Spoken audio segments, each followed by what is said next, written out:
How to add sound effects using CapCut. So first up, you're going to go up here, click on the audio option here. Now click on sound effects. And here is where you're going to choose your audios. So for example, I'm going to type in whoosh.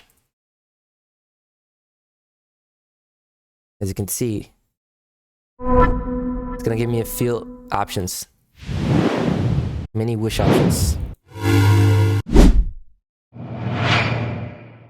So you have not only this, but you have many other sound effects as well, but that's pretty much how you do it. And all I have to do is just drag into the timeline and use it according to your audio and according to what you need. Thank you so much for watching. Subscribe for more. I'll see you in the next one.